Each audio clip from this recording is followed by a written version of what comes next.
Hi again, Captain Peter Cutsey with another of my online briefings.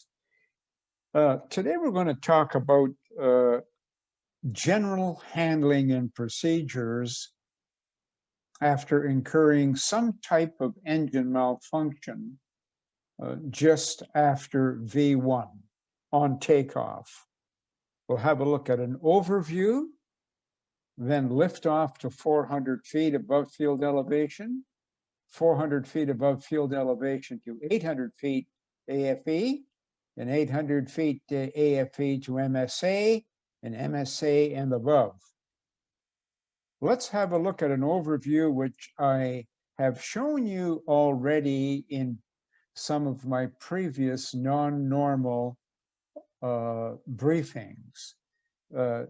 What we do from field elevation to 400 feet, we'll look at that one first, and then between 400 feet and 800 feet above field elevation, and then between 800 feet and MSA and above MSA.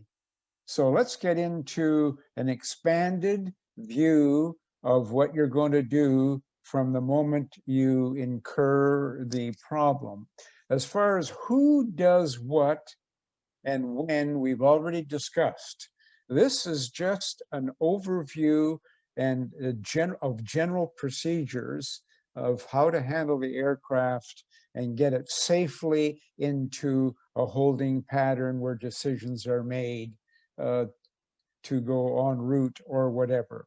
So the first one, lift off to a minimum of 400 feet, fly the airplane, cancel the fire bell or master caution as applicable, use rudder inputs to keep the aircraft straight as you see in the picture to the right, rotate at 1.5 to 2.5 degrees per second to 12.5 degrees of pitch.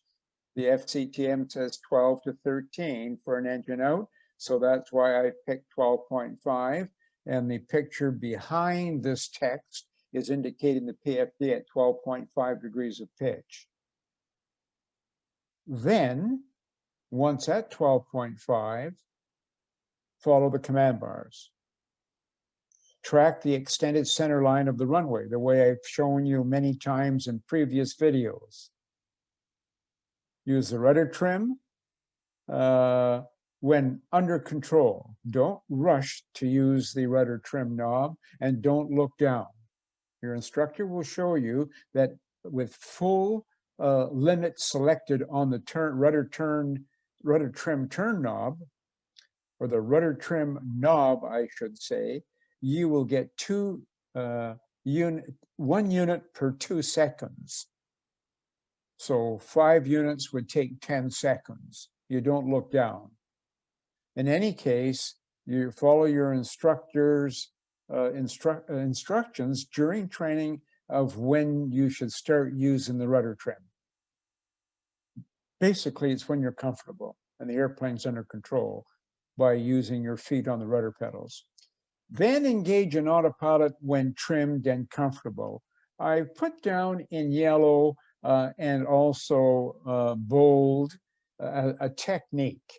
If you lose engine number 1, engage autopilot B. It'll help in the transfer of electrical power later to the APU. And likewise, if you lose engine number 2 or you have an engine number 2 malfunction that's going to require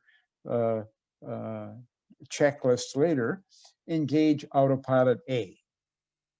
All right, so that is basically what you're doing close to the ground. Now let's go from 400 feet above field elevation to 800 feet. Fly the aircraft. Track the extended center line of the runway. Again, in other words, pilot flying, focus on just flying the airplane. Call for heading cell. Grade out, as I mentioned in other non-normal checklists and briefing, set the bank limit to 15 if required, i.e. a special engine out route. And open the speed window if required, i.e. if directed to maintain takeoff flap at speed of V2 to V2 plus 20. That's important. because you may be turning after 400 feet before 800 feet, or you may be turning at a certain distance. And in another video to follow this one, I'll do one example of an engine out procedure. Then push recall is required. If you did get the master caution and you called master caution, you don't look down and don't try to look for the light, just cancel the master caution. This is the time that you're going to push recall. So if you did get a master caution, you would push recall at this point to find out what the problem was, especially if it was an overheat, engine overheat.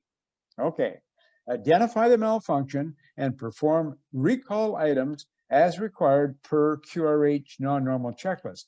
I say 400 feet above field elevation to 800. This is a minimum of 400 feet. You're only going to commence it if you're fully under control and you're tracking the center line. Don't get involved in doing anything until the airplane is under control. That's most important. All right, that's the second phase. Now let's go to the next phase. I've color-coded them in the areas of severity. Red close to the ground, amber between 400 and 800. Now at 800 feet, you're going to start cleaning up, so you're pretty safe now, so that's why I've color-coded this grading. I want you to think colors and think numbers. 800 feet above field elevation to MSA. Fly the aircraft, track the extended center line, unless you were actually completing a published engine out procedure as per company SOPs, and we'll talk about that in my next video. Ensure VNAV path is enunciated on the PFD, and the speed bug has moved to flaps up speed. That's if you're actually FMC update 10.7 or greater. You may be less than U 10.7. Whatever the case, if the bug hasn't moved up to flaps up speed, open the speed window and move it up to flaps up speed. So I've got a little note here, if not displayed or not equipped, depending on the update of your FMC, open the speed window, bug up to flaps up speed. Now the pilot flying is going to ask the pilot monitoring to do that, unless the pilot flying had already engaged in autopilot because he or she felt comfortable, and the pilot flying felt comfortable in making her or his own selections on the MCP, although your company procedures call for the pilot flying will make all MCP inputs. Use your head, use airmanship. All right, when the flaps are up and lights out, again, you make sure you're in VNAV or level change as per your SOPs and your FMC update. Your company SOPs override anything else. Then call for MCT, max continuous thrust. Pilot monitoring will select the N1 page and select CON and make sure it's enunciated on the upper DU. And the pilot flying, of course, will adjust thrust as required. All right, the little picture on the right of all of this is I'm showing you the correct input for rudder pedal, and control column is level, and the turn slip indicator is aligned. That's what you want, and that is recommended by Boeing.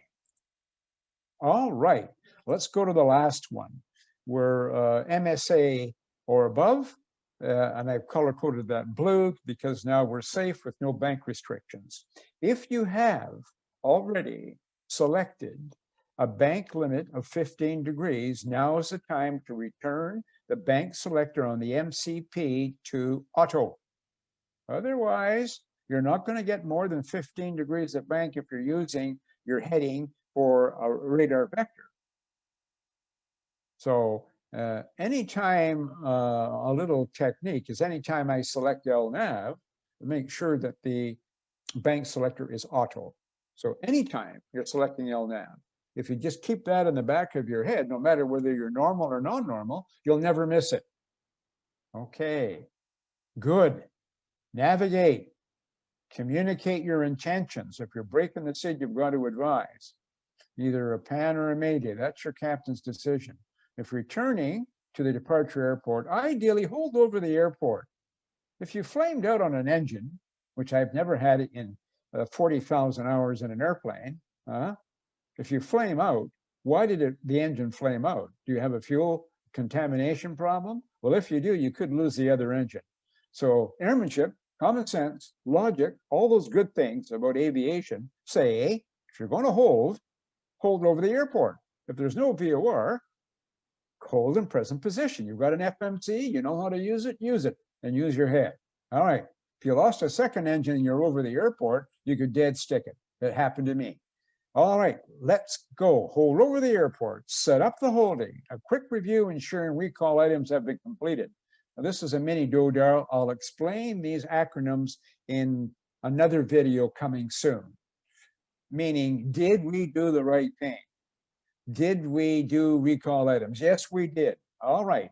If we've done that, enter the hold. And then once you're in the hold, now you're going to call for the first non-normal checklist.